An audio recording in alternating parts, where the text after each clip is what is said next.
What is going on, guys? It is MurderInc here, back with another Raid Shadow Legends video, and today we are going to be talking about my Rotos army. I pulled a triplet of Rotos, the Lost Groom himself, and I wasn't really sure where to use this. I did get a really cool idea from my clanmate Kalari, and it's something that's already existed in the game, but I don't think I've seen a version where there have been 3 Rotos used. So first thing I want to do is I want to talk about how I geared them, who I'm gearing them with.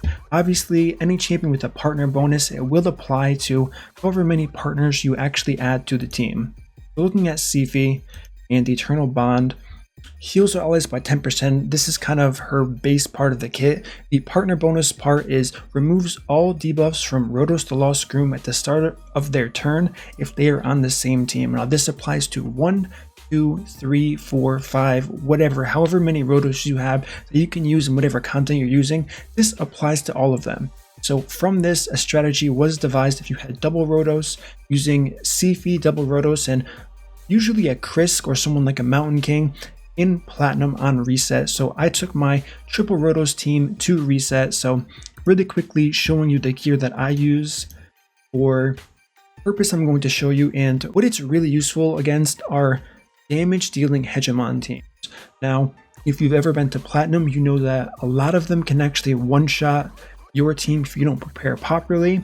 And the fact that I'm using 3 Rotos, it really puts me in a hard situation because I don't have access to something like a shield set, someone like a Seeker that can prevent me from getting one shot. So with the help of one of my clanmates, Infinite, we found out the numbers you need to survive the best hegemon in the game. And I actually do have footage. Like I said, I did record a good portion of my Platinum reset experience in the last moments when people are really pushing hard to try and get top 5, top 10, or even first place here. So what I did was I fought the best arena players in the game at the moment, and I wanted to see how siphi would work against this and if we were right with our numbers. So as we can see here, 78,000 health, 4,199 defense, 252 speed, and the rest of the stats don't really matter. I could go higher in resistance, but usually if you're building a damage dealing hegemon, you're not building accuracy. Maybe once the people that I would face in arena see this, they'll increase their accuracy so I can further increase my resistance, so on and so forth. But as of right now, my siphi is living with a significant amount of health, even with the Helm Smasher proc against the hardest hitting hegemon in the game. Now you might be thinking to yourself, what do some of these hardest hitting hegemon in the game look like? So from the players, and they're all from the Mad clan, also known as Immortal Horde, we are looking at over 320 something crit damage, Savage gear, Cruel gear, also using Helm Smasher, we are looking at about 6.8 to 6.9 thousand attack. So those are the hardest hitting hegemon that I've personally seen, and they're the ones that have came the closest to actually killing this siphi. However, they're still a bit far off from actually being able to get the job done. And I'm just noticing now that I have a plus 12 shield on, so obviously more defense can be added there. I'm kind of known for not really building my champions and remembering to fully upgrade, or sometimes I'll do a Platinum reset and I'll actually forget to put gear on some champions. Let's go over the 3 Rotos. Now the third Rotos, I wanted to use Relentless gear. And if you've been in Plat for a while, you would say, Murder, what are you thinking? Why would you use Relentless when you can just put him in Savage gear? The reason why I do this is because so many people are running Swift Parry. Now, as you can imagine, Swift Parry gear, only Rotos A3 can eat through a Swift Parry. So if I'm in a situation where I haven't proc Swift Parry yet, I can use the A1 from Rotos and double gamble on the extra turn, which sometimes it works, sometimes it doesn't. I can usually recover, it just takes longer to win after that.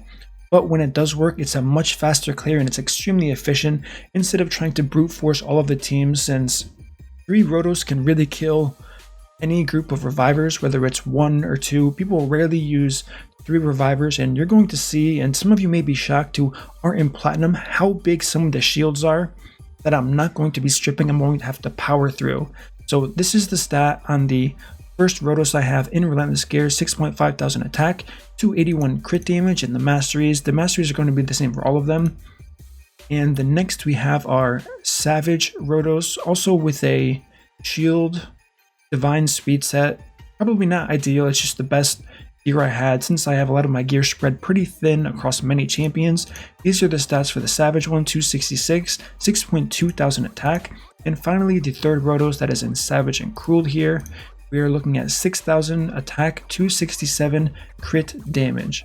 And before I show the clip of the arena, another place I can use this awesome Rotos army is in fact Ice Golem. Now, it's not going to be the fastest team in the world, but it's still pretty fast and has a 100% success rate in here. The only time you kind of want to keep an eye on this or look for consistency is going to be the second wave. Obviously, all four of the champions besides Siphi are going to be one-shotting themselves against that reflect damage, which can definitely be extremely harmful to my team, slowing me down considerably. So that's where we are here. So we'll just click on one to make sure we get them dead first. And he should be dead now. Now we'll click on the second one. Perfect. So this is going to be one of the hopefully faster threshold runs. It kind of depends once we get to the Ice Golem himself. And we can see from there on what the RNG looks like. If you don't know this, after the recent changes to Rotos, he has to gain a certain amount of health before block revive is actually realistic and doable. So you really want that A2 to start proccing as soon as possible. So he starts gathering that max HP, as we can see here already. And obviously both of them are going to revive now since too much damage has been done. And the times will never be as good as they were because Dracomorph's surplus is no longer just one-shotting the bosses, which is unfortunate, but it is what it is. So that one was a block revive, which was cool. That one obviously wasn't. So the right one is going to be revived, and not the left one. Hopefully we can kind of finish the deal off here. We've already passed the limit on what our fastest run has actually looked like. So the fastest run was actually 1 minute and 26 seconds. This is going to be a bit slower than the average run here, but 1 minute and 35 seconds, not too shabby for something that's 100% win rate. The slowest this team can go is like 2 minutes and 10 seconds. So it can get pretty slow, but I'm not really saying this for like a guide because honestly, what percent of the population and raid population probably have 3 Rotos? I would assume very, very, very small amount actually have this. But if for some reason you do, and you happen to be watching this channel of all channels, then you have yourself an Ice Golem team. This was more to show you that the debuffs won't be staying onto Rotos if they actually apply there. Now we get to the fun part where we get to see the last 12 minutes and 13 seconds. I'm not going to play all of it, just some of the highlights of Platinum Reset this past week. Here we're going to be starting off with fighting Lil Wheel, who is arguably the best arena player in the game as far as how many times he's gotten first place. So first of all, look at the shield. Just take a look at the shield. This is what we're dealing with here, and just kind of to go back to my point on Siphi, this is the amount of health Siphi was at. I believe this wasn't with a Helm Smasher proc, so it should be a bit lower than it actually is. This is kind of the run through on how I go through things here, and going against his defense, which is definitely a very strong defense overall. Now the reason why this team isn't commonly used when pushing, as we can see here, it's taking quite a bit of time. If you want to get first place, second place, third place, probably top 10 at this point because it's so competitive. Even if you have a team that never loses like this, granted you play it right and never loses, it's still not going to be enough to place extremely high since it is taking 44 seconds and it's going to be much higher, probably closer to 1 minute once we do finish this. Now you're going to be able to see me fight Lil Wheel again in this, and you're going to see how much faster that time is based on Helm Smasher procs, so on and so forth. That was Lil Wheel. Next we're going to fight Mac Chan, who in my opinion is the second best player, arguably tied for first. As of lately he is really shown up to the arena and he's doing an incredible job. But once again, look at the size of these shields. Absolutely incredible.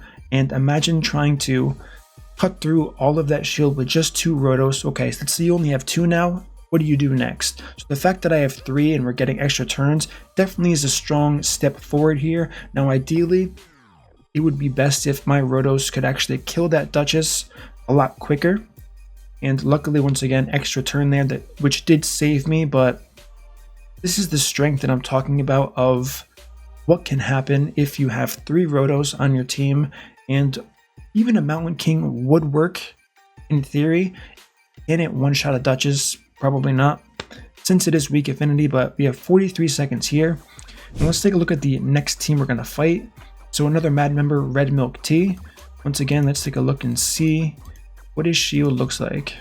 Okay. So the shield was applied and the shield set was applied. So we're looking at a ton of health here.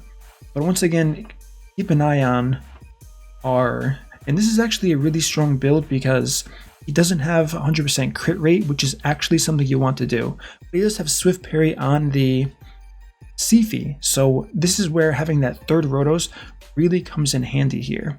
And I have fought him before, so I did know that his Warlord was also in Swift Parry, using that A1 to my advantage, making sure Warlord isn't cycling through as fast as he possibly can. So the strength, as we can see here, all of the debuffs on Rotos are actually being dropped in the end here. And now let's see who I end up fighting next. I believe it's going to be...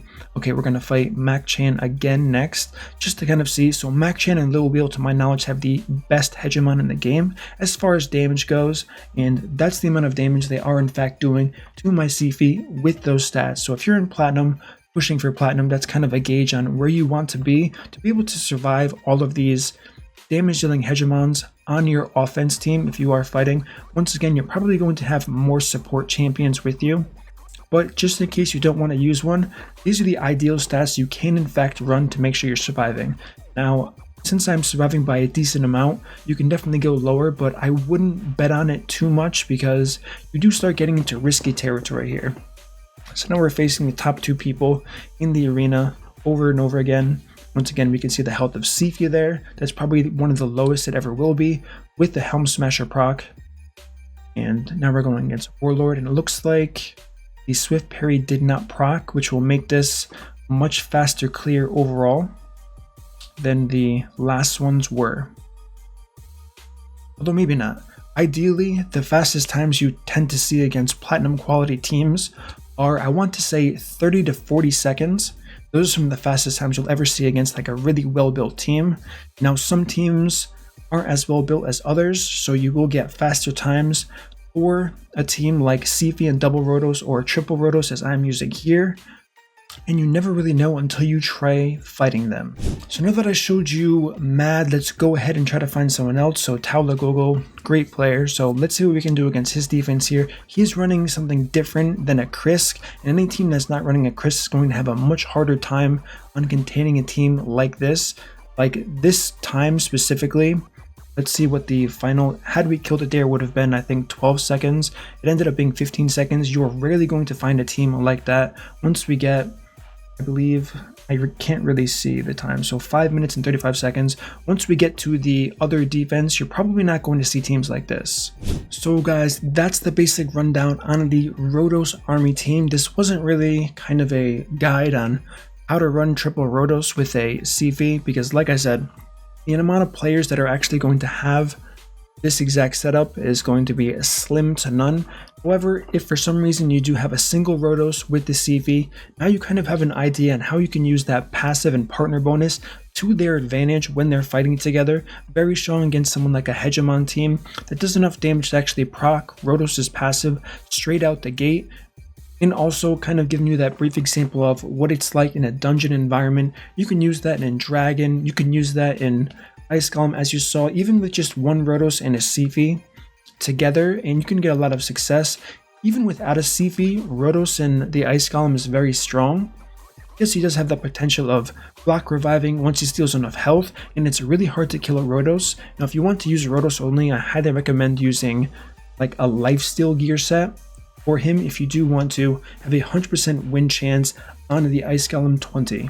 Alright guys, give me your feedback. What do you think about this team of the Rotos army? Something that's actually surprisingly popular in Platinum Arena right now. If you're not pushing for first, this team will guarantee you always get into Platinum if you have two Rotos, and for some reason a bunch of people actually have double Rotos, so siphi double Rotos is very popular in Platinum Arena. Don't forget, if you enjoyed this content, subscribe, turn on the notification bell, smash that like button, and I will see you all in the next upload.